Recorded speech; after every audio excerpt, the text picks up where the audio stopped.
In this course, we've talked to you guys at some length about how it is that servers work, how networks work. But the reason that this is kind of important, the thing that you need to kind of take forward with you as you become more and more of a server-based developer, is this notion that there are ways in which people can actually affect the code that you write and gain access to the server that you use. And these are what are called common attack vectors. It's just a fancy way of saying vulnerabilities that you're going to find within an environment. When we talk about common attack vectors, let me get started here.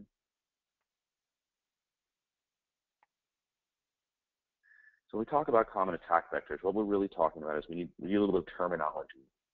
So to begin with, we're going to talk about threat agents. Now, these are either people or software written by people that are out in the world that are interested in taking over your system, getting your data, finding things that you have that they want. And we'll go into a little bit more about that here in a few minutes. When we talk about attack vectors, we're talking about the specific mechanisms and methods that are used, which then exploit weaknesses within an environment that could possibly circumvent controls that we put in place to prevent those from happening, and therefore accesses kind of the functions, the assets, and so forth. And then at the end of our supply chain, if you will, we're going to have this business impact. In other words, how much damage they do, how much stuff they steal, what they take control of, and for how long. And so these business problems can be anything from having your servers blacklisted because they're sending out huge amounts of spam, and then you have to negotiate with your ISPs to get them taken off the blacklists. You can have them take over the actual servers' devices themselves. This includes anything from running up bills. So turning your server, which only has a limited amount of bandwidth per month, let's say you're going to use something like Amazon or Rackspace, and discovering that they've overloaded your processor and they've been using it to do DDoS attacks, or the distributed denial of service attacks, to sending spam initiatives, to sending malware requests out to people, to hosting BitTorrent sites. It could be any number of things. And so you have to keep in mind that all of this stuff stems from a handful of controls. And I'll show you some places where you can go to get this information in the future, so that way it's not just something you talk about today, but maybe it's something you can integrate into your workflow and into your process for developing the code. So we talk about vulnerabilities. We're talking about a few different pieces. So we talk about the attack vector itself. How easy is it, as far as if it's really easy to implement, something that can be done by anybody, versus something that's incredibly difficult. You have levels of criticality. So in this case, we're having like the red, orange, yellow. It's still like a 3-level criticality. There's all kinds of models for this, but for this purpose, I want to draw this out so you kind of get the notion. If it is an easy attack vector, in other words, a script kiddie could do it, someone's automated it, it's simple and clean, that's on one end. If it's something that requires custom code, requires a great deal of perseverance, or a great deal of luck, or a great deal of skill to exploit, it's more difficult. So then we talk about how prevalent it is. So that means basically how widespread. So in some cases, like you may have like a large vulnerability, like on a Linux system. So on a Linux system, like on a web server, you're going to have lots and lots and lots of Linux web servers out there. So it's very widespread. These vulnerabilities can become very impactful for a huge swath of the internet-facing population. Whereas, you might have things running on less critical systems, or less prevalent systems. So if you were using like an old Mac OS X server, so old Mac server, OS X server, it's an operating system that's not very prevalent anymore. Again, I can list a few others, but that was just the one that popped out of my head. So again, you're going to have the least common and then the most common. How easy is it to detect? So there's a difference between how easy it is to attack versus how easy is it to find. So if it's hidden behind firewalls, if it's very difficult, like it's not an open port, but it's a very specific protocol that you have to go through a few steps in order to access, it might be much more difficult to find. And then we talk about it in terms of technical impacts. How much impact does this have? Does this give you root level access? So if it can do that, that's a really big deal. Whereas on the other side of it, maybe it's less than that. Maybe it only gives you basic user rights, and it doesn't necessarily give you anything beyond that. So now, again, we have two different paradigms of how much difficulty there is, or how much impact there is to the technological environment as a whole. So when we talk about attacks, it's important for you guys to understand that, and I don't want to do this as like fear, uncertainty, and doubt, kind of that FUD, but I want you guys to be really well versed in this notion that there are actually people who are out there and they make their living off of taking your data and taking over servers owned by people like you. That's their entire occupation, and they're incredibly wealthy. I was reading a report. A friend of mine works with the police department, and he had a report across his desk and he sent it to me. It was basically talking about how the Russian mafia doesn't do violent crime as a rule anymore. They've given up on running guns. They don't do prostitution. They don't run drugs. They don't do any of that. And the reason they don't do that is because internet crime is so much easier, so much lower risk, and so much more profitable. So between that and state-sponsored attacks, there's a host of people out there who are really actively trying to get access to the stuff that you have. Now, that being said, that's just one reason. So there's also industrial espionage, which is the notion that we're going to take your trade secrets and use them. There is vandalism, which is, someone has a political agenda contrary to another group's political agenda, and you guys basically deface each other's stuff. There is denial of service. Now, this is just shutting somebody down. So this can be either attacking their network, attacking their servers, simply flooding their network so that so no one can get access to it. This is very common with blackmail. So middle-sized companies that do a lot of web traffic that own their own servers or have them hosted somewhere there's actually a big problem with people going to them and saying, give me $50,000, $100,000, what have you, or I'm going to shut down your server. And if you do pay me, I will make sure you don't get shut down for 6 months. And this really harkens back to that like 1920s, 1930s mafia thing where you have a guy walk into your establishment and say, you better pay me or my friends might come by here. And if you do pay me, don't worry, my friends won't do that, which is terrible, but it is a reality. And there's also political and religious reasons for doing this kind of stuff. And it is, again, these are kind of more social aspects, and I don't want to get into the details of them, but you get the gist. So when we talk about let's talk for a second about the specifics of types of attacks. To begin with, buffer overflow. So when we talk about memory and we talk about variables, which is just a way we store stuff, right? And they're pretty much innocuous to one another. They're very similar. So you have variables which hold a specific amount of memory. Well, when we have that, what can happen is let's say we have a piece of memory that holds 4 things, all right? And what happens if we write 5 things into that? Well, the computer in certain languages will actually write that 5th object over whatever happens to be at the end. So if you have 4 items that you're going to write into, and then you just suddenly start writing extra stuff at the end of that, it can overwrite other pieces of code. Now, this is important to know about because when you build websites, if you do not take into account the size of the buffers and which is basically how you handle variables, you can have people stick stuff at the end of your variables that overwrite sections of code that exist in the operating system itself, and they can actually gain elevated privileges or change the permissions for user accounts. And this is really a big deal. So again, so the way we handle that is we basically sterilize variables. We sterilize them coming in and we sterilize them going out. Now, this is very important when we talk about web servers, right? So we have a client-server architecture. Everyone should be well versed in this, right? We have a browser on one end and we have our server on the other. So we're running PHP, we're running Apache. Again, you guys have built a LAMP stack, so you should know what I'm talking about here. When data is passed from one location to another, we need to sterilize that data when it gets to our server and when it comes from our server. We need to make sure it doesn't have anything weird in it. We need to check its size. We need to make sure that it is appropriately scoped and appropriately handled. Our variable types are appropriate. And the reason we do this is it prevents this kind of attack from happening. Because let's say someone puts a bunch of junk into a form variable that we have on our browser. That variable is then pushed through PHP and passed into our server.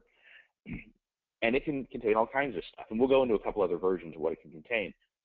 But if we carefully handle that, and we carefully say, no, we're going to remove all the stuff, we're going to check its length, we're going to handle all the requirements, this kind of thing can be basically can be prevented almost entirely. Okay, and so here we are. So there's some other countermeasures. So we have use safe languages and libraries, which basically means when you build and when you pull libraries for what you're going to build, make sure that they're not just how you happen to find on Pirate Bay. Those kinds of libraries may have things that come with them that you don't want. Again, there's a group called OWASP, OWASP.org, and they will have a huge amount of information on how to do a lot of this stuff. And there's a list of like preferred libraries and how-to manuals for just about every language out there. So when we talk about, there's another thing called execution space protection, and that really comes down to this notion that, if you remember I said you have 4 pieces of memory. Well, that memory, when it's put together and assigned by the operating system to hold this variable, it's given a certain level of permission. And Microsoft used to have this huge problem with, it would store all of these variables for all kinds of system stuff in very specific locations. And so what people would do is they would literally just sit there and count the number of bits between the variable where their variable was going to get loaded in their application, or where yours was loaded, and then all the way to the point where they hit the variable space that they wanted. So they would, with this variable space, when it was created, it's assigned a specific amount of permissions. They would go to a section that had root or administrator level permissions and write commands that they wanted executed. The operating system, as a computer is not smart, it gets to that part of the hard drive one day and says, hey, I want to execute these commands, and it simply executes them. You can also use canaries, which basically means that you put variables, and this is usually for like Java and more advanced languages, or say lower level languages. You're going to use things that are basically bits at the end to validate that things haven't changed. Microsoft, to eliminate this executable space protection or problem where things were clearly organized, what they would do is they've now randomized the locations for where all their key important system variables are stored. And then you can also put up application firewalls to block this stuff. But at the end of the day, from a programmer's perspective, variable sterilization helps to eliminate about 99.9% of this. So in addition to that, we have malicious software. Now this is viruses, worms, Trojan horses, rootkits, bots, spam farming. You get the notion.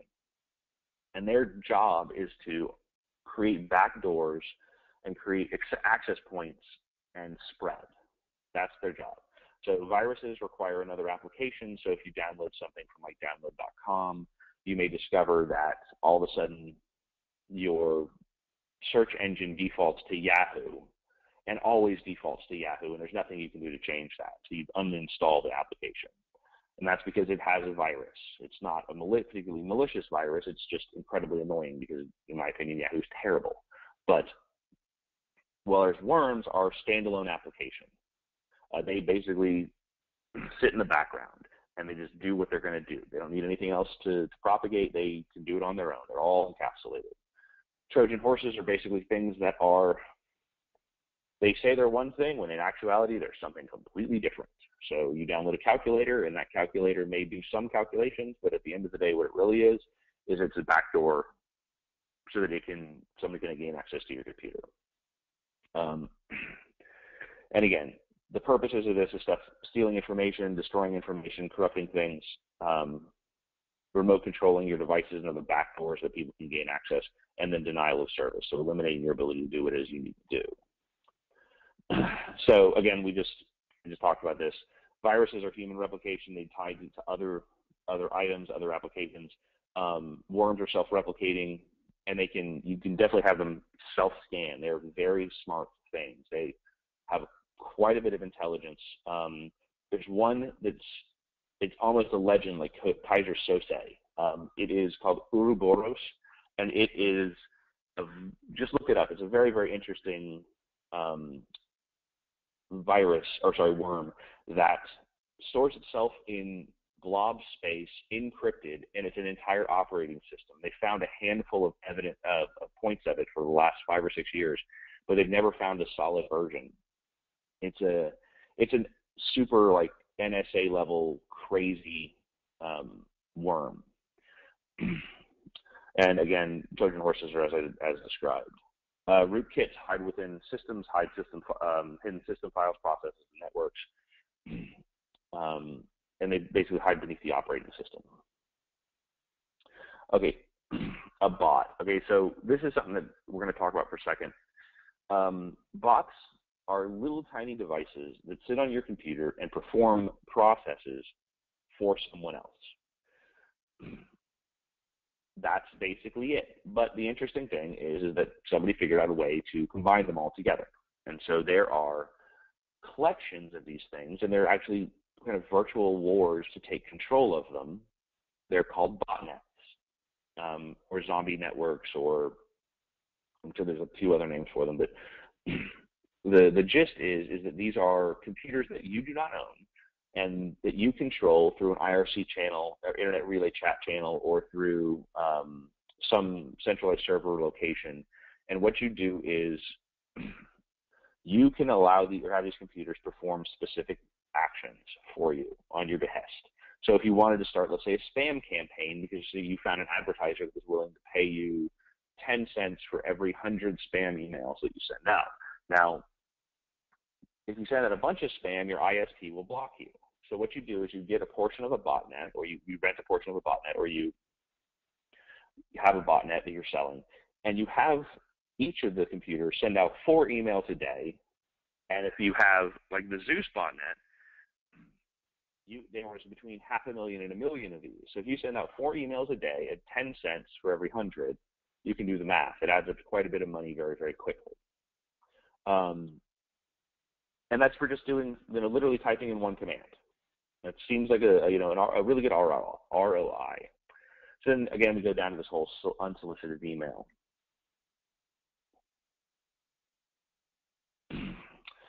Okay. So when we talk about farming, it's attacking somebody's DNS. So DNS is their domain name server, and the whole notion is to simply phish someone and redirect them to a different site. With spyware, it collects information about us. Now this is a pretty common occurrence for ad revenue. Google does it. Pretty much any search engine does it. Amazon does it.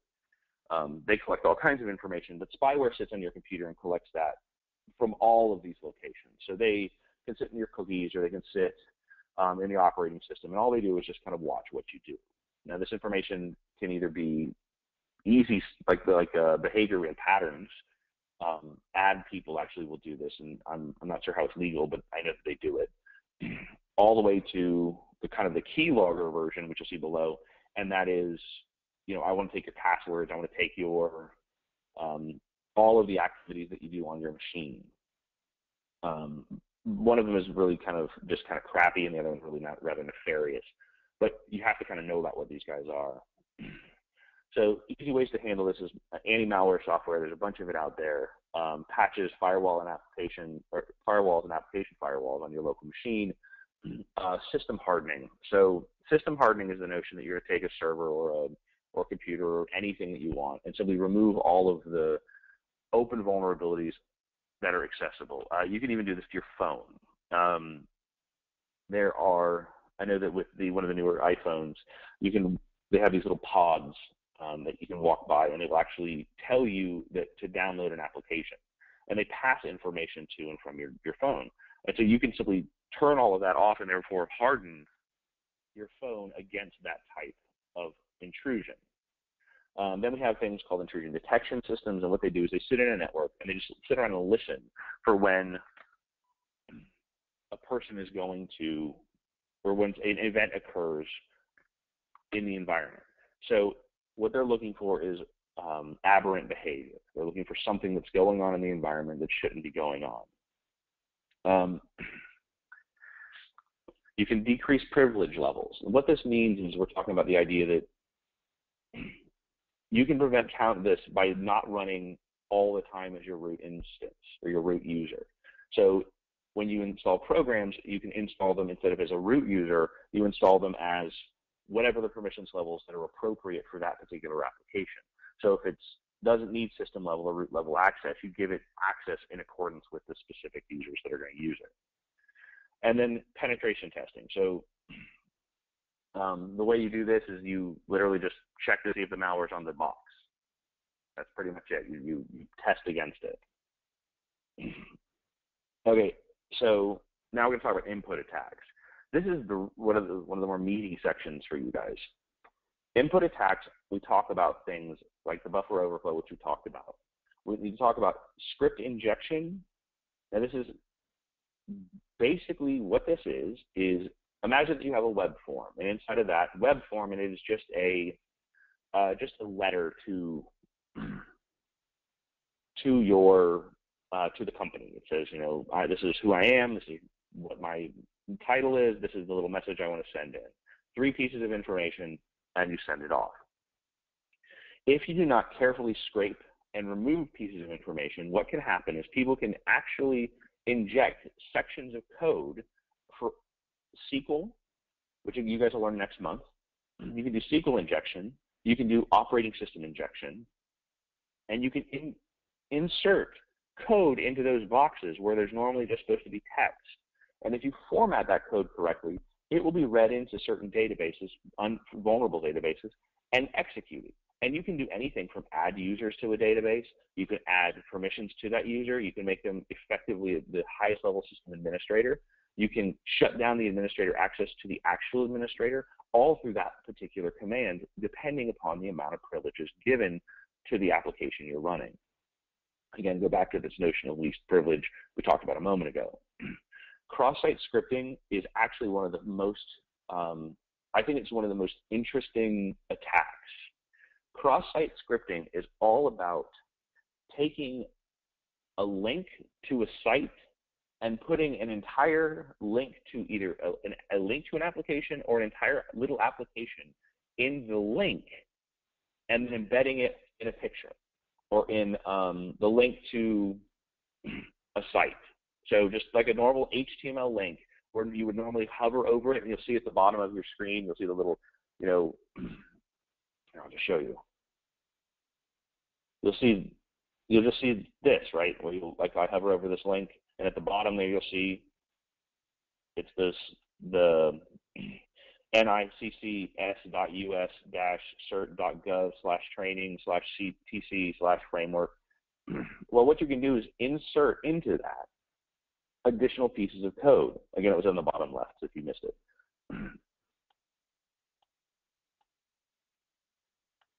I'm on a computer. There we go.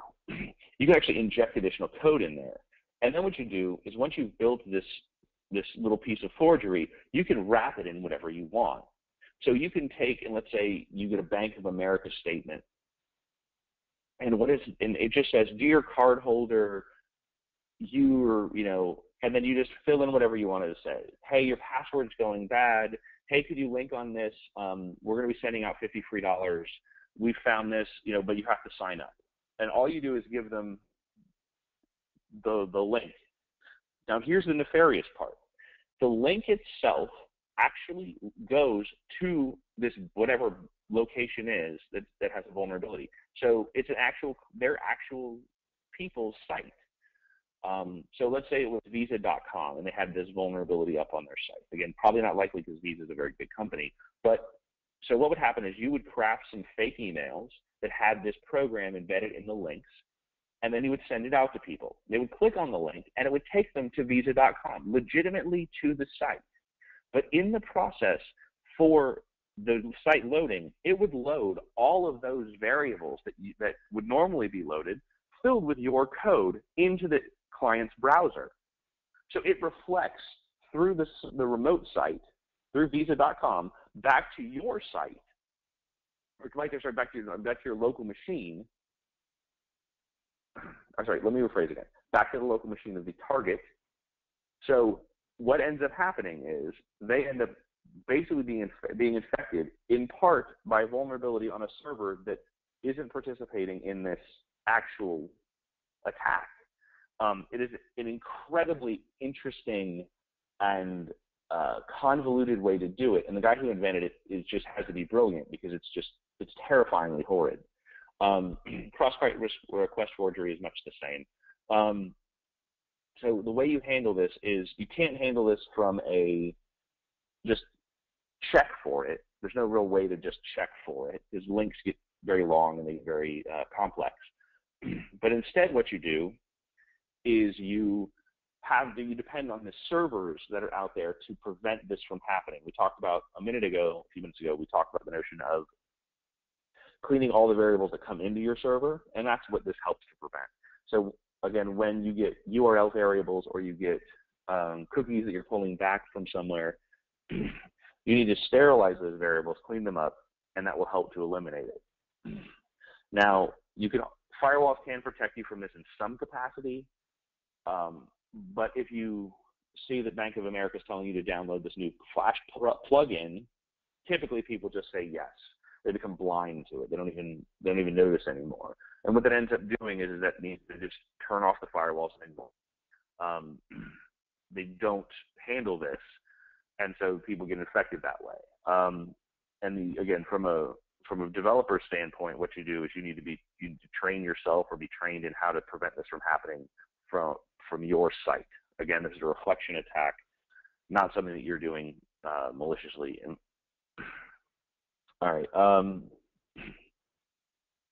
So when we talk about vulnerabilities, we also have to talk about vulnerability scanners. So vulnerability scanners are applications that run through a myriad of tests against websites, mobile applications, against the applications themselves. So it's not just the web apps, but they actually have application scanners. They have server scanners, and what they do is they test for the most common problems that are out there, but they are not perfect. And so there's additional steps that you have to take to kind of remediate and help to eliminate some of this stuff.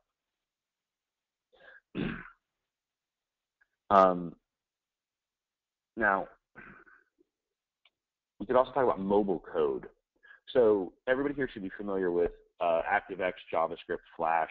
So this is active web content.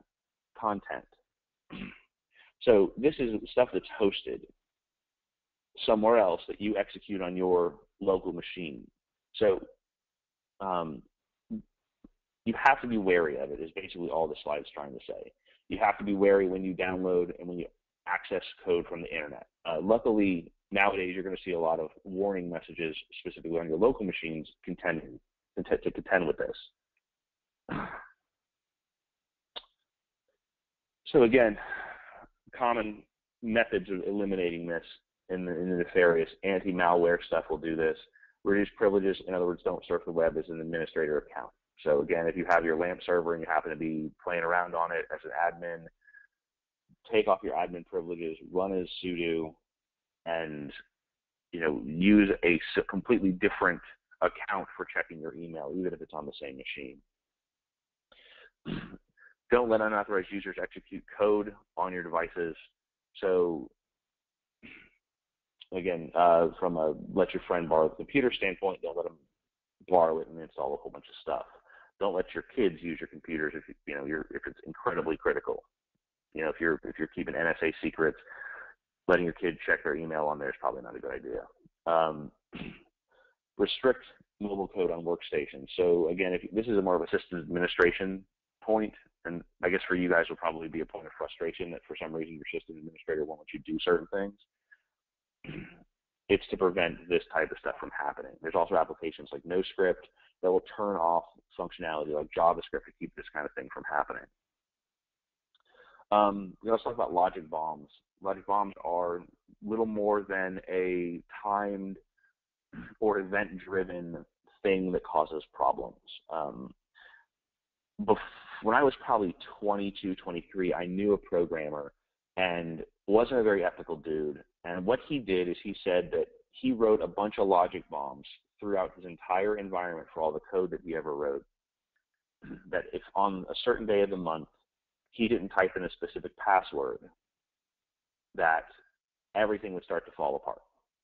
And so he literally created these bombs. I don't think it's ethical. I think it's illegal. I think he would have gotten sued if the times were up to what they needed to be. But this is what a logic bomb is, and there's an interesting narrative around it. Again, very unethical, but that's what you do, or that's what people can do.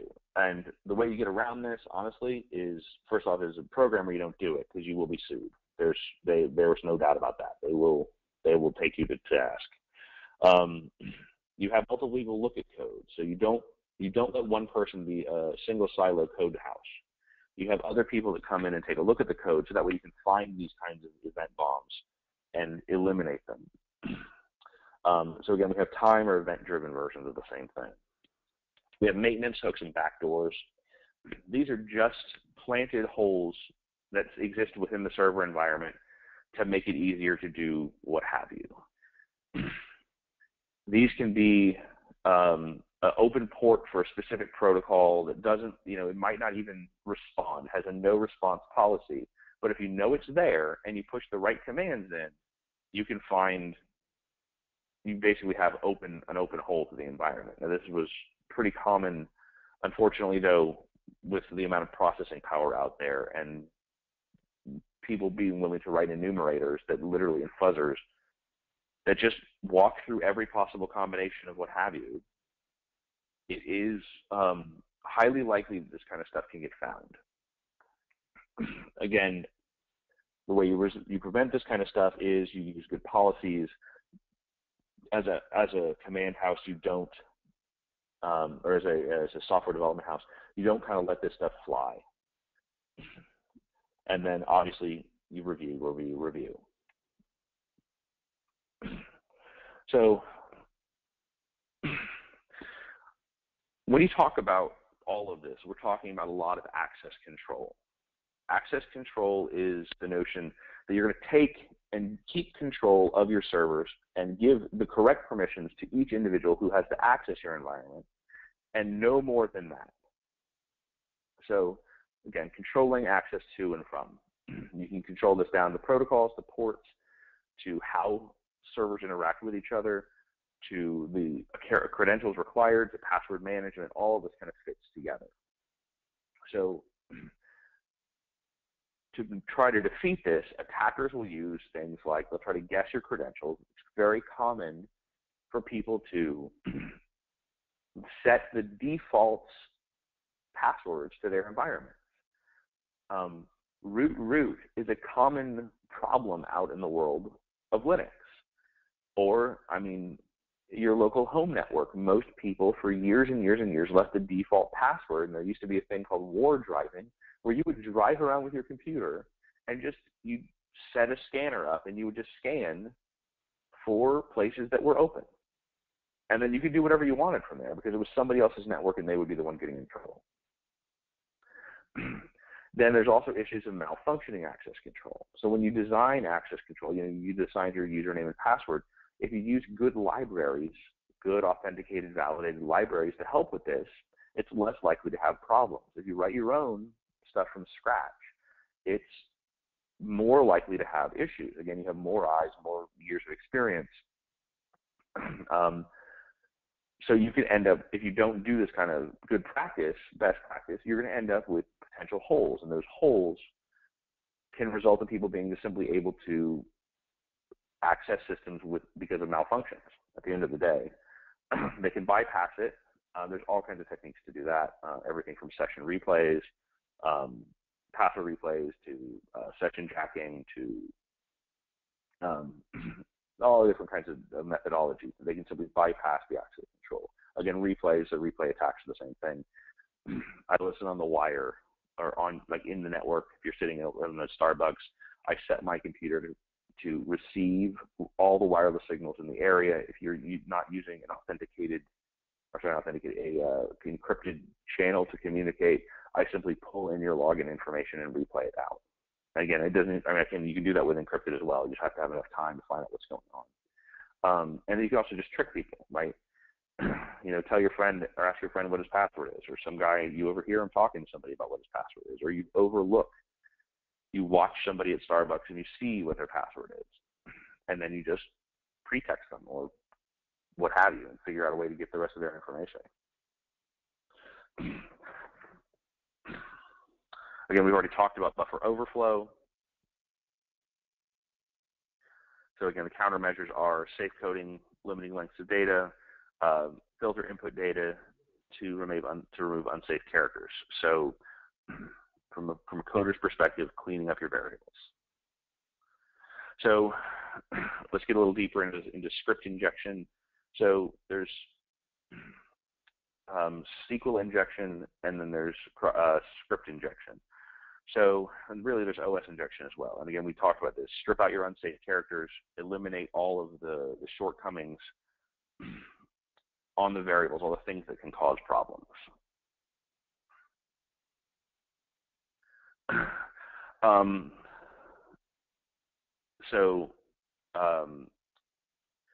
We're talking about data remnants. What we're talking about is potential leakage of data through the actual media. So, great story for this is the Chinese for a couple of years were buying all of the copy machines the DoD had been kind of getting rid of, all of the copy devices. And the reason they were doing this is the DoD had, these copy machines had hard drives built into them. They had computers and hard drives. And these hard drives contained copies of all of the files that they had been basically copying for years. And so what they did is they literally just bought all these copy machines, bought every one they could, and then they just pulled the drives, and they had copies of all this technical detailed documentation and all of this secret stuff that should not have been there. And the reason it was there was because the copy company didn't release to the Department of Defense that these devices, these hard drives were in them. And so this became a huge, huge deal. And so to remediate this problem or to eliminate this type of a vector, you simply delete, you don't just delete the contents of the hard drive. You actually need to go in and delete the drive. So you write ones and write random ones, random zeros, all ones, all zeros, and then you do this several times. Now, the reason that you do this is because there's stuff called slack space, and what it is that when you eliminate files in an operating system, they don't actually delete the actual file. All they do is delete the reference to the file. So it simply eliminates all the pointers that point you to where that file is located. However, there's applications that are out there, digital forensics people use them, and what they do is they go in and they check the slack space or the extra space that hasn't been assigned by this operating system to have files in them, and they just look in there and see where the headers and the ends are, and based on the header information, they can literally pull out what's the file patterns and pull it in and figure out what it is, and then even if it's a partial document, they can get back a portion of the information from the erased data section. There's also instances in which we talk about reformatted drives, erased files, discarded and lost drives. Again, we talk about the DoD's loss of hard drives through their copy machines. And the way you deal with this kind of attack or this kind of vulnerability is you really have to have a good policy about how you handle media when it's leaving. So they had a hammer eventually at the DoD. I was working for the U.S. Navy as a contractor. They had a hammer, and that's what they would do with all the old hard drives. They would quite literally just hit it with a big-ass hammer. And again, from the perspective of a software developer, it simply means, especially if you're running in-house, it means format your drives. It means be careful about where you store this information, and so forth. We talk about DDoS again. So a DDoS, denial of service first. So a denial of service is simply stopping a device from being available. So this can be, again, through various means. You can do it through large volumes of input. In other words, lots of sources of data coming in. So you have when a server wants to make a connection, we talked about how the network works. You have the TCP handshake. Where a server can only handle so many sessions at a given period. You push that number by making so many more sessions than it's able to handle. You flood the network and you cause the thing to fall apart. The other side of that is you can also go at it from the data volume perspective. So you can say, I'm just going to put in so many requests for so much information that the server is going to fall apart. It's not going to be able to handle it. The network's going to get filled up, and then it's not going to have enough slack to be able to actually push enough data out. And so the server's going to go down. So the way you handle this is you do filtering on the inputs. You make sure that you have your server set up so that they, when they have a lot of hanging connections, they figure out ways to you set it up so that way it starts to drop connections more quickly. You patch your server so that way when they have vulnerabilities that cause this kind of denial of service, that they're handled, and then you simply increase the bandwidth. And I know that sounds like the worst answer ever because you're just throwing money at the problem, but sometimes it's the only answer you have. And then the last one is, as far as data collection is concerned, and I love this. In my history, I've done a few of these on-site. There's social engineering experiments and physical penetration testing. So you get to go in and like pick locks, and you get to go in and con people and do all of the like James Bondy-esque stuff. I mean, I've just gone into places dressed like a pizza man. But the absolutely most ridiculous best ROI is the return on investment for going through someone's dumpster. I know it sounds terrible. I know it sounds gross.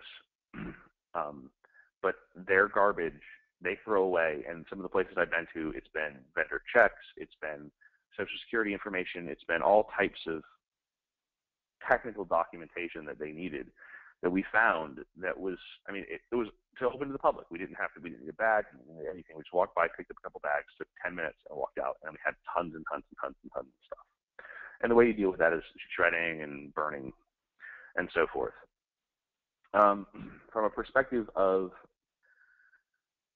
dealing with hacking within your own environment or with kind of attack vectors in your own environment, eavesdropping is a big problem. You can watch other people's credentials. You can watch other people's personal information. In a physical sense, you can do the same thing on wire.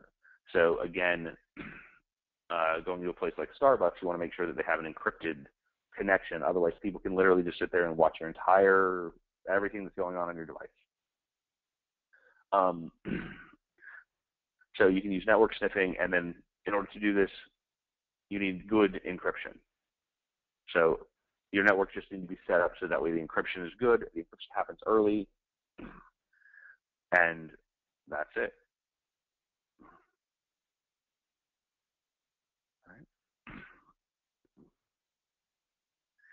Emanations. So this is actually, if anyone here has been watching the kind of Edward Snowden NSA equipment situation, they had this news report. They have recently seen that the NSA has a wire that literally sits in the back of the computer. So it goes from the monitor to the computer. That's it. It has a tiny battery inside of it. It has a lifespan longer than the wire itself, and it has a little chip inside.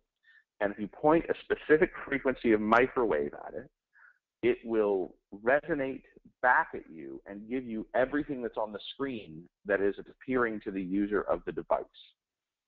And you can do this from like across the street. So you can literally, through the walls, watch whatever a person is doing. And that's because of the way electromagnetic radiation works. And again, it can be done the same way through network cabling, CRTs. It can be done through Wi-Fi networks. It can be done through all types of things. And again, unless you guys are working for the NSA, this probably isn't going to be a problem, but I think it's a very interesting narrative and a good Jeopardy question. So how do you handle this kind of stuff? You do shielded wires, you do twisted pair network cables, LCD monitors will help with this, with the exception of the cabling situation. But if you have one of those, you're working in a way different environment than most people. Low power emanation or low power Wi-Fi, so they don't hit the ranges that you would normally hit. So then we can talk about spoofing and masquerading as an attack. Spoofing is simply misrepresentation of yourself as someone else, and the same thing with masquerading. You're pretending to be something that you're not. So there's a bunch of programs out there that allow you to do MAC spoofing, which basically means that you change your MAC address. You can do this inside of a local network to take packets from the network itself. Again, we've talked about this notion of physical addressing. When we talk about physical addressing, we're pushing data from a central location or from the switch, your wireless access point, and it's being sent to you. And it's being sent by a physical address. Well, if you change your physical address to match the physical address of another device on the network, you can basically take control and take the packets from them. You can do the same thing with mail, right? So has anyone here, I assume you guys have all seen instances of viruses sending email that looks like it's from you to your friends or to yourself. Well, it's because what they do is they simply change the rules and replace and forge the code that would tell the server where the mail is from to be you and not where it was originally. And the way you handle that is you basically change your network to eliminate that kind of problem. And then finally, this is the if you leave this little lecture with anything, this is the one I want you to take, because this will bite you so much. Social engineering is the #1 problem for any attack. If you're talking about someone getting hacked, better than 50% of the time, it's social engineering. That means that someone has talked you into giving them something that you should not have given them. And it can be as innocuous as, hey, I just need to know how your server time is set up, or I need to know where it is that you guys keep this particular device, or, somebody calls you from Dell and wants to know about your warranty information. These little tiny things can lead to different pieces of information that might be valuable to someone else.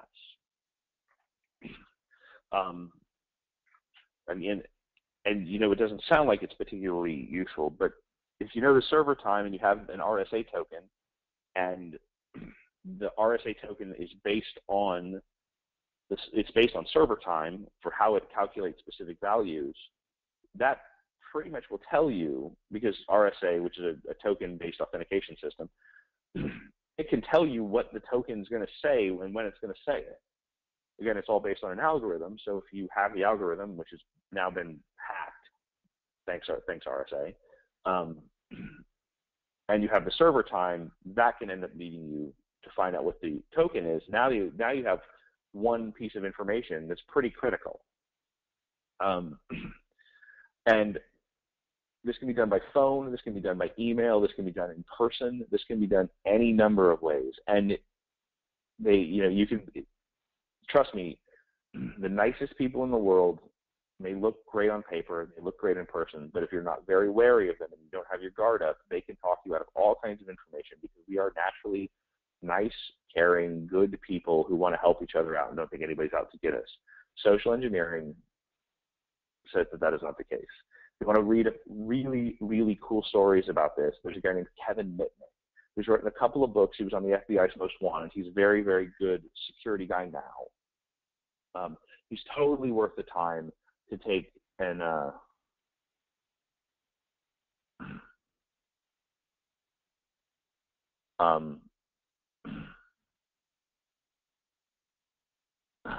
thanks very much, Jessica. I didn't see that because I had it lowered a little bit. So yeah, so Jessica looked up the device that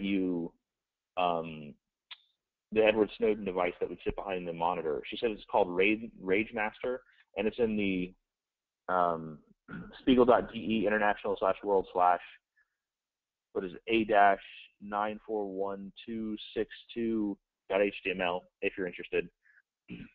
And yeah, it's called RageMaster. And so again, it's just a tool that's out there. Again, it's just interesting. That's interesting. Again, it's kind of trivia, but I think it's pretty much, there's the entire, it's got the entire Spire catalog up there. And that's at least what's released, right? Because there's still documents that are getting released now. All right, so phishing, this is another great way to hack into somebody's stuff. And what it is you are just tricking somebody into answering a common email that they might get. So again, phishing is just a technique, and then the attack vector itself may be cross-site scripting. It may be like an entirely forged website that looks exactly like the place you're supposed to go, but isn't. You know, Bank of America may be spelled B-A-N or B-A-K-N of America, right? Your eye glances over it, and you might not catch it, but it looks exactly like the other site does. Again, you kind of get this. A countermeasure, honestly, they say it's security awareness training. Training is the lowest last refuge of a bad idea. What I mean by that is it's in human nature to be trusting, and it's in human nature to be diligent, or not to not be diligent, to not be constantly vigilant against attack. And so people simply become complacent. I'm a security guy, and I know I do it. And so simply saying that we can train you to be better isn't really the answer. Information security professionals like myself have to come up with better answers than that. But for right now, it is what we have. So, all right, and then, so again, we have farming as well. So then we attack a DNS, again, domain name server, and we poison it to say, no, hey, it's not really that location, it's really this other location. So, you know, we take the IP address that used to be Google and we push them somewhere else. So, and in this case, what do? We do awareness training, we patch, and then we get better controls in place to kind of eliminate this type of problem. Password guessing, another big problem in the IT world.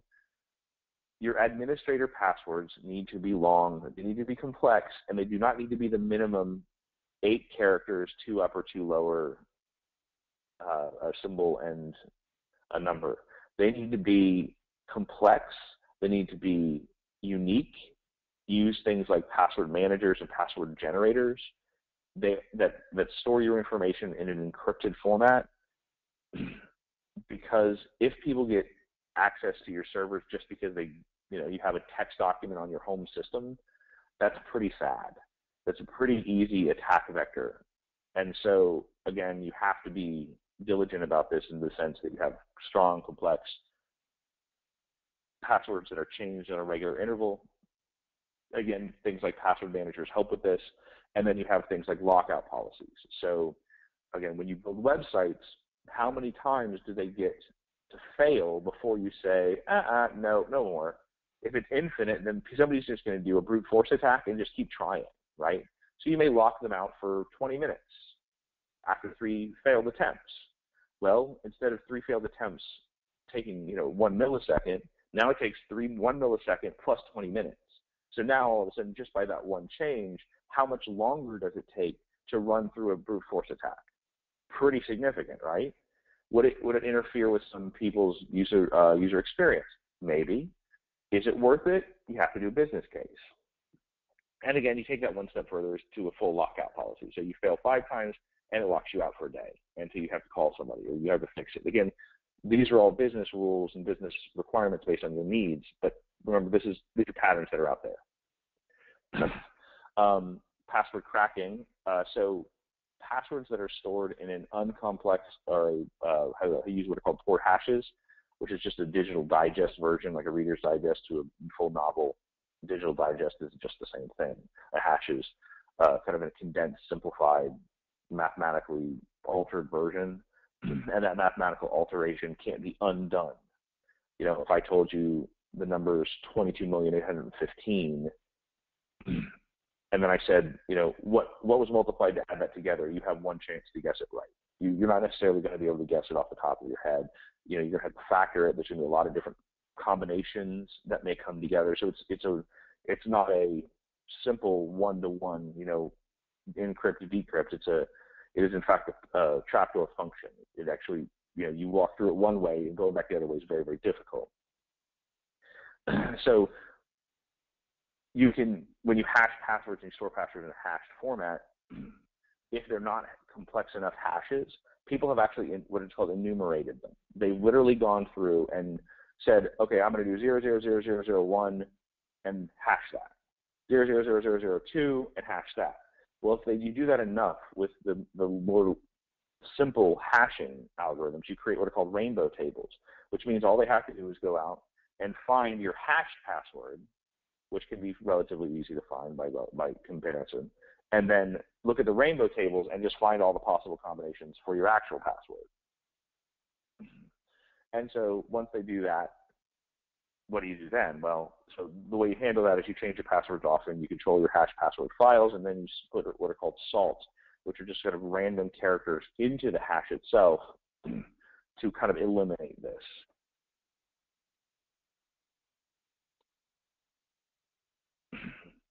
So we talked about malicious code already, countermeasures or antivirus, anti-spyware, security awareness training. Again, training being the lowest hanging fruit.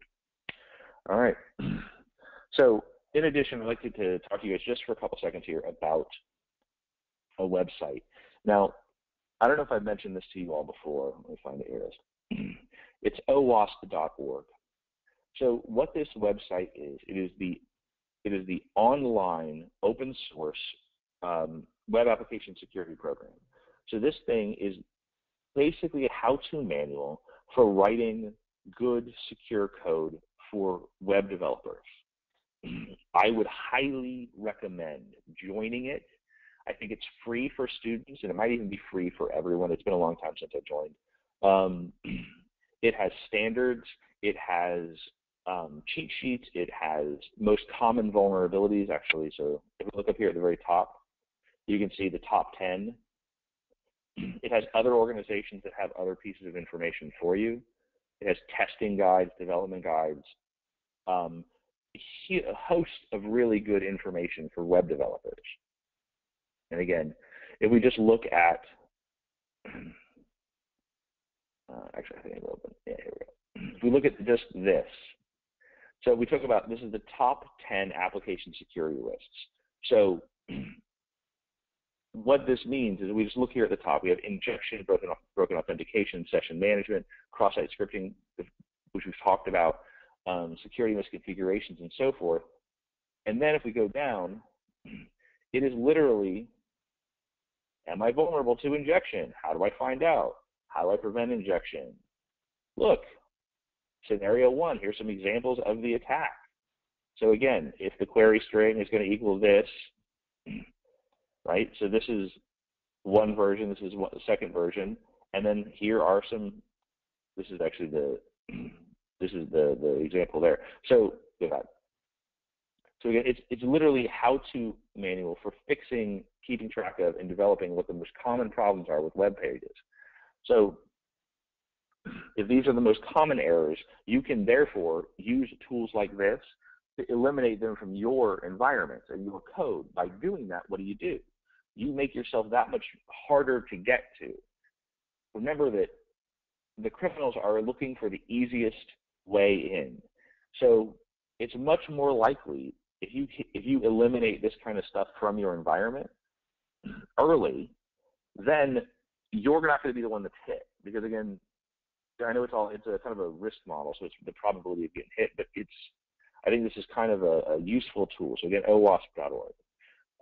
Thank you guys very much. It's been a fun semester.